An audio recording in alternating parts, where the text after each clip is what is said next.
Iron Man-like bionic suits that use battery-powered motors and sensors to create movement.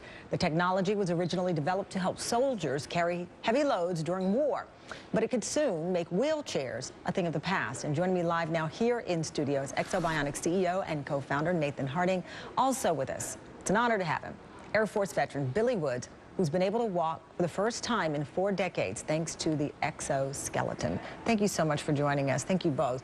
We're going to walk over to Billy in a second, but this technology here, how do you go from something that was designed for heavy lifting to what we are about to witness now?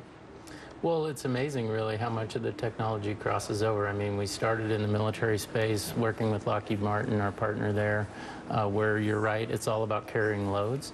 But then we moved into the medical space, and we started with people who had complete paraplegia. But then when we found we needed to work with people like Billy, for example, who are incomplete paraplegia, and you want them to be able to contribute some of their own strength to it, we ended up using those military technologies. We mixed them in to make it happen. Now, how does this work? You say using their own strength. How does this work? So what it does is it has an adaptive variable assist mode where it will look at their steps over time and see how they're doing and decide just how much assistance they need and provide just that much. Because a lot of times, well, you know, it's a mobilization tool for clinicians, and a lot of times the clinician wants them to be getting as much exercise to those muscles as they possibly can. Stroke is an area where that's very much so the case. You know, you look at this technology, and quite honestly, we'll walk over to Billy.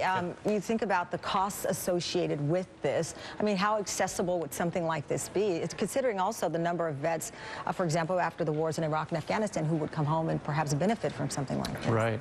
Well, the system you see here is a clinical system for use in a clinic, and it's got a lot of bells and whistles to make it adaptive so they can move from one patient to another in about 5 or 10 minutes. The system that someone as an individual might buy, you're right, it has to be a lower cost system. It has less of that stuff. It also needs some different functionality. It needs to be able to do some things that you really don't do with this system. But for example, at a facility, hi Billy, we were able to meet a little bit earlier. This would, for example, be at a rehab center, or would it only be at like some of the state-of-the-art facilities like we have in Texas, for example, in San Antonio, where a lot of vets are treated there? Right. We have actually a lot of systems in the VA, mostly due to a foundation called Soldier Socks that we work with, who gets donations and they buy exos and they get them into the VA centers.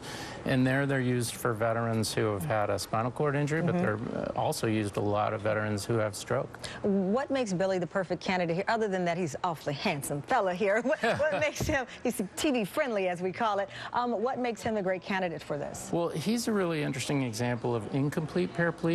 Billy has enough strength that he can actually get himself up and stand on his own, but he cannot actually walk. And so to really get good exercise and get moving, you want him to walk, is usually what the clinicians want. So they can use EXO in different modes with Billy. They could use it in that variable assist mode to try to get him as much exercise as they wanted, or they can use it in a fully assist mode to where it's just kind of a mobilization tool. We will show Billy now, if we can assist here. Okay. And show me. Ready? Okay.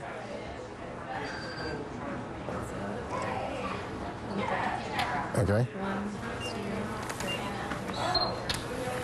And this enabled Billy to walk for the first time in how many years? 4. 4 years. 4 years.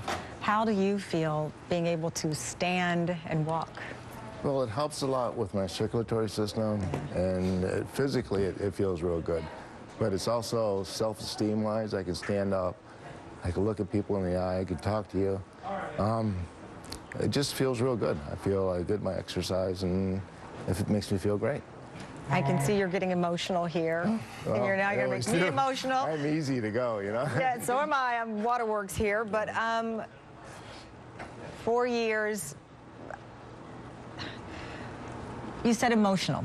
I mean, to be able to do this, to be a proud man, to serve this country and all of the things that you've done, to have this opportunity, did you ever imagine that this could happen, that this technology could exist? No, not until about 3 years ago when I first heard of EXO through a private hospital up in Connecticut.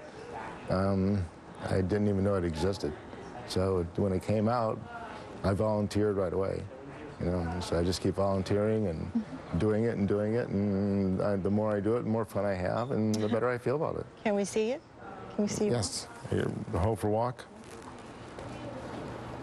Okay, we're going to do right leg in 3, 2, 1.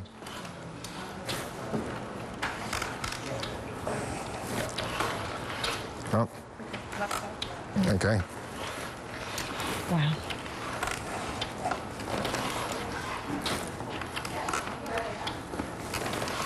So this was really typical of a session you might see going on in the hallway at Gaylord Hospital where Billy goes to get sessions that are reimbursed by the VA for his use. What's next for this technology?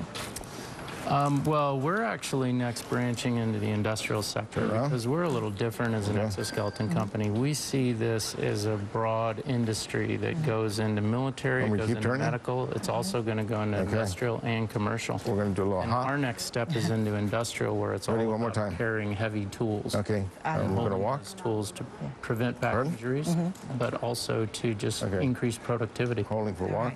There you go. On 3. Here we go. 2, 1, walk. Wow.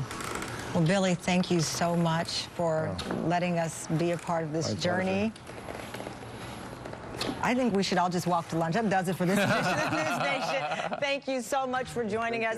Have a wonderful weekend, and we hope that this amazing